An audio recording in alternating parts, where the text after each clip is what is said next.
So this is going to be a video on the addition rule, or probabilities of unions and intersections, depending on who you talk to. It can be said a few different ways. But the main rule is called the addition rule of probabilities. So it's a little bit different than kind of what's approached in the text, but it covers the same deal anyway. Oops, sorry about that. So we're going to take a look at events that are slightly different from last time. So remember, last time we're looking at cases where there were multiple events going on and we had different probabilities for each event that we want to figure out. In this case, we're going to look at a single event that has multiple possible outcomes. So they're not multiple events, one event, multiple outcomes, rather than multiple events with a singular outcome. So for example, the two kind of questions we're going to be talking about here are questions like this, like if you pick a card, what's the chance that's a red or an ace? Or if you pick a card, what's the chance that's red and an ace? So again, one event, picking one card, but multiple possible outcomes. It could be red, it could be an ace, or it could be both. So instead of drawing two cards and asking what's the chance the first one's red and the second one's an ace, we're asking you pick one card and we're asking what's the chance that that card is a red or an ace, or in some cases, both, a red and an ace. So it's not two cards, it's picking one card and has two outcomes. That's the kind of situations we're going to be dealing with in this lesson. One event, multiple outcomes, usually two. But we'll start off with something a little bit smaller, like rolling a die. So let's say you roll a die, standard six-sided die. We'll call the first event rolling an odd number. That's event A. We'll call event B rolling a number bigger than or equal to 3. So these are two things we could talk about for the die. There's a bunch of other things. We could say rolling an even number and rolling a number that's divisible by 4, or something like that. I just picked these two just to be off the cuff here. So the first event will say the chance of rolling an odd number. Second event will say rolling a number bigger than or equal to 3. What if we want the probability of either event happening or event B happening? So that is, if I say or, now again, this is very important probability, or, like A or B, means the chance that A happens, or the chance that B happens, or the chance that both happen. So it's three different things, A or B or both, because both counts as A or B. It counts as satisfying both conditions there. So this is usually set as probability of A or B. And this is called in math a union. So this would be a union of two probabilities. And mathematically, we don't use the word or. We usually write this U shape. So A union B is how it would technically be called in math lingo there. But union just means or. So when you hear the word union, think or. So union means A or B or both. It's used in more than just probability, but we're going to be using it in probability here, so we're going to call it like that. So all three of these are asking the same thing. The chance of rolling a odd number or rolling a number bigger than 3 or equal to 3. The chance of A or B, because this is what I called event A and this is what I called event B. Or A union B. So all three of these are asking the same thing. They're all three different notations for the same idea. Okay? Now, obviously, the question after that is, well, what about A and B? What if I just want the chance of both happening? Not A or B, but A and B, both happening at once. Well, that's called an intersection.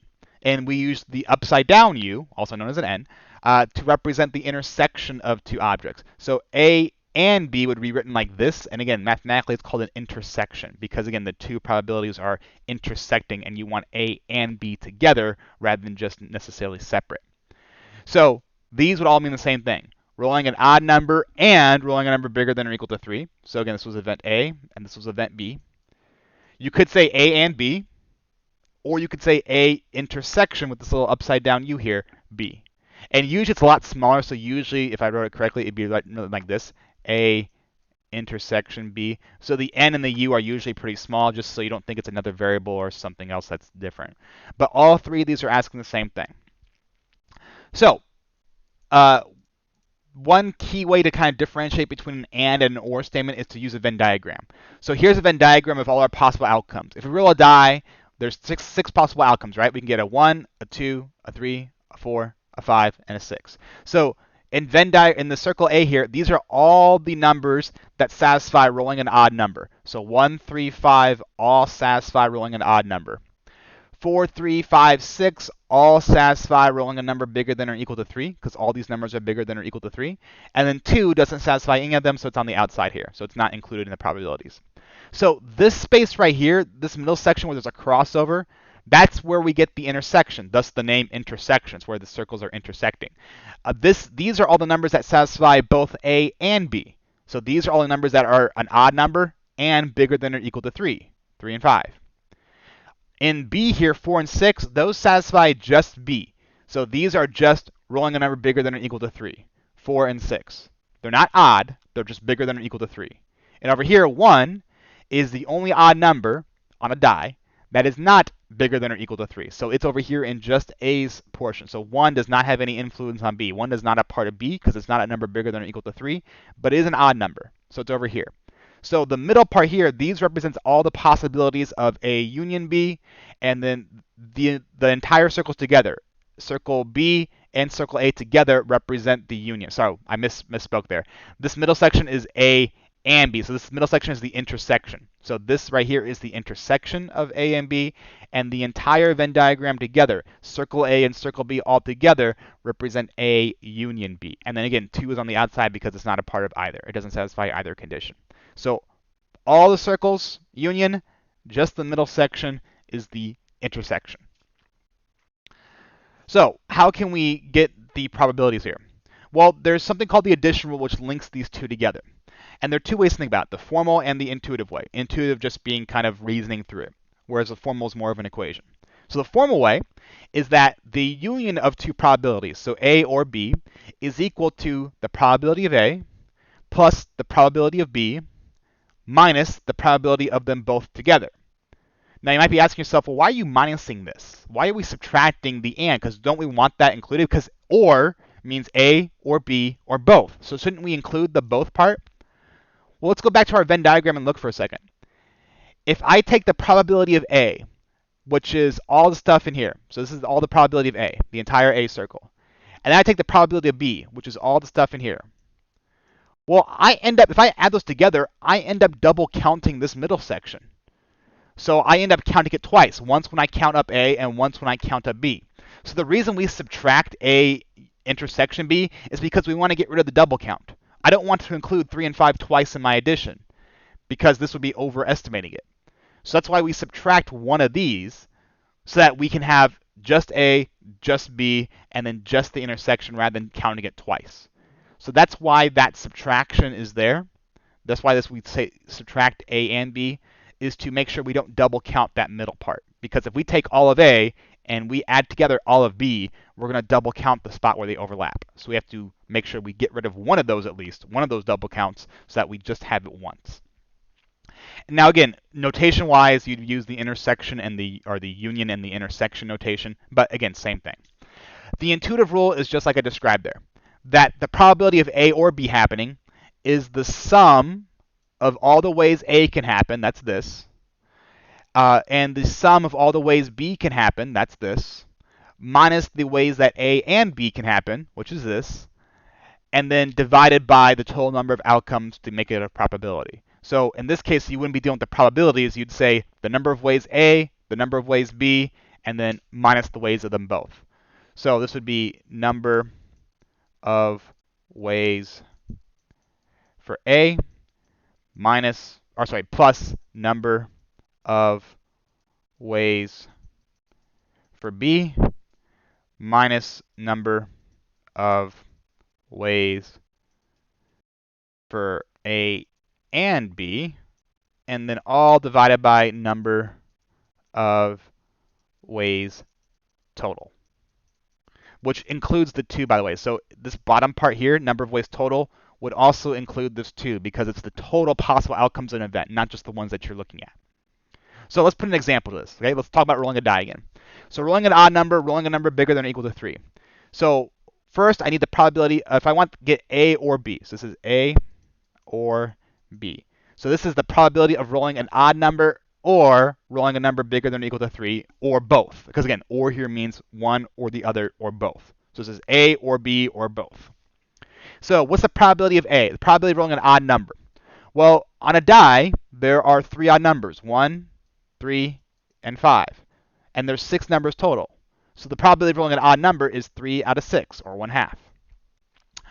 Plus the probability of rolling a number bigger than or equal to 3. Well, on a die, there are 4 numbers bigger than or equal to 3. 3, 4, 5, 6. Those are all bigger than or equal to 3. So 4 out of 6 minus the numbers that are both an odd number and bigger than or equal to 3. Because again, upside down means and. So what numbers are odd and bigger than or equal to 3? Well, just these two, 3 and 5. Again, same thing here, 3, 5. So it would be 2 out of 6. And if we subtract these, we end up getting the decimal 0.83 repeating, or roughly 83% if you round off the decimal. So 3, 6 plus 4, 6 minus 2, 6. We end up getting 5, 6. So this ends up here, if you want the fraction form, would be 5, 6. Which ends up being 83%. So that is the formal way. Probability of A by itself, probability of B by itself, probability of both together. Add the two single ones, subtract the double count for the and. The intuitive way would not be taking the probabilities until the very end. So the intuitive way would just be kind of like what we did up here almost. How many ways can you roll the odd number? Well, 3. You can roll a 1, a 3, or a 5. How many ways can you roll a number bigger than or equal to 3? Well, 4. You can roll a 3, 4, 5, or 6. So 3 ways to roll an odd number, 4 ways to roll a number bigger than or equal to 3. How many ways can you roll an odd number and a number bigger than or equal to 3? So how many ways can you get a number that's both odd and bigger than or equal to 3? Well, as we just said, 2. 3 and 5, 3 and 5. So 2 ways of doing that. So using the intuitive rule, we would do 3 ways for A to happen, 4 ways for B to happen, minus 2 ways for them to happen together. So we subtract the double count, which will give us 5. And then divide by the total number of possible outcomes. Well, on a die, there's 6 possible outcomes, right? 1 through 6. So we do 5 divided by the total number of outcomes, which is 6, which again gets us about 83%. So the only thing different about the intuitive rule is you don't do it until the very end. You don't divide until the very end, whereas here you kind of take the probabilities as they come. So let's go ahead and try another one here, a little bit more from scratch.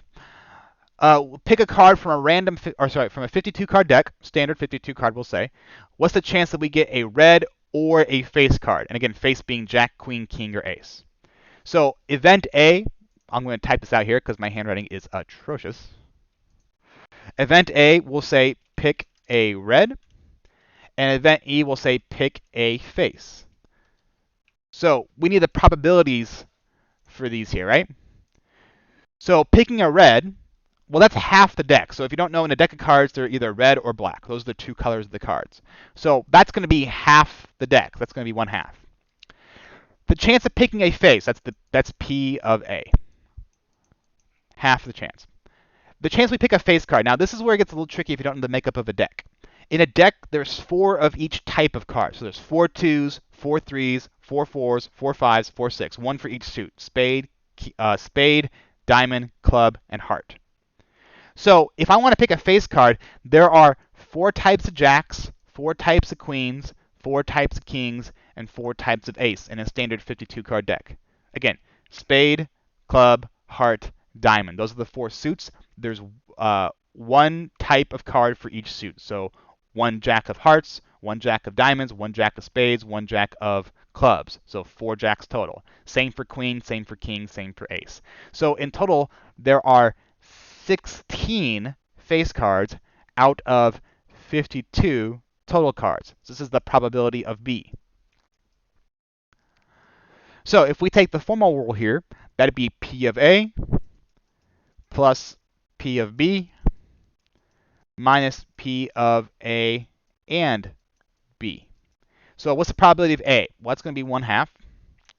Probability we just said was 6. Try that again. 1/2. That'd be 16 52nds minus the probability of A and B. Well, A and B, let's think about this here. What's the chance that it's a face card and a red? So P of A and B is, we want a card that's both a face and red. How many of those cards are there in a deck? Well, face, we know there are jack, queen, king, ace. So we don't have to worry about anything other than those two. So I need to know how many red jacks, how many red queens, how many red kings, how many red aces. Well, again, if you don't know your suits, there are 2 of each colors. The hearts and diamonds are red, So diamonds and hearts are red, and then the clubs and the spades are black. So there are two types of red and two types of black. So in the jack, there's going to be two red jacks, a diamond and a heart. Two red queens, diamond and heart. Two red kings, diamond and a heart. Two red aces, diamond and heart. So 2, 2, 2, 2, or count them up here, 2, 4, 6, 8. So there's going to be 8 total face and red cards out of 52 total cards. So this would be 8 face and red cards out of 52 total. So if we do this here real quick, we're going to do 1/2 plus 16 50-seconds minus 8 50-seconds, and we end up getting 0.6538. So 0.6538, which is about a 65% chance if you round up the decimal. Or again, you could write this as a fraction too. If you want to go down that route, more power to you. So that would be how you'd handle this problem. That would be the answer. And again, if you want to use the intuitive rule, you can. It'd be the number of ways for A. Now just be careful that if you're using the intuitive rule, the number of ways for A, picking a red card, well, if half the deck is A, so number of ways for A. If half the deck is red and there's 52 card total, that means there's 26 red cards. So 26 red cards. And if I say the number of ways for B, well, as I just said, there are 16 face cards. So 16 face. And then number of ways for A. I thought I would be able to do one video without having to do that there. I keep pressing the 4 key on my thumb. Don't know why. So number of ways for A and B is, well, we just said here, 8. There's 8 face and red cards. So 8 face plus red. And then again, there's 52 cards total. So you would add these two together, subtract the 8, and then divide it by 52, and you end up getting the exact same thing, 65%. So again, the addition rule is pretty easy to understand, or pretty easy to memorize at least. You have probability of A, probability of B, minus probability of them both. So A plus B minus both. A plus B minus both. A plus B minus both. Sing that yourself to sleep tonight. I couldn't say that right. Let me just skip that. So last thing here is since this is a formula, we can use this backwards. So before, this was finding A or B. But as we talked about, we also might want to find intersections. What if we want to find out what A and B is? So let's say I don't know what A and B is. I want to figure it out. How would I do that? Well, let's look at this example here. We have Bob, and he likes to leave his grades to chance. He says that he has a 50% chance to get an A in stats, a 32% chance to get an A in a general math course. And because stats and math are kind of related in terms of stats and general math, he says he has a 58% chance of getting an A in stats or math. So this is an A in stats, an A in math, or an A in both. That's what he's phrasing it as. What's the chance that he earns an A in both classes? So this right here is A and B. So event A we'll type out as earning, I should say getting, because he's not really leaving, he's leaving it up to chance, so he's getting the grade, but whatever. So earning an A in stats. B will be earning an A in gen math. And then we want the probability of A and B. Well, let's figure out our probabilities first. So earning an A in stats, he says, is a 50% chance. So this is a 0.5. Obviously, he's pretty good at stats if you could just kind of lazy through it and get half of it right. Well, I guess it's not really that good, but who else? So 32% chance of getting an A in a general math course, which sounds kind of weird because usually stats is a little bit harder than general math, but hey, he's a weird guy.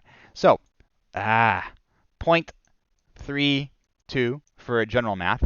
Now, the formula for getting A or B, let's write out this formula again. Probability of A or B is equal to A plus probability of B minus them both. I just realized I've been using green this whole time. So A plus B minus both. Well, the chance of getting A or B, well, he says that right here. He has a 58% chance of getting an A in stats or math. So this 58 right here, that's my A or B. That's my P of A or B.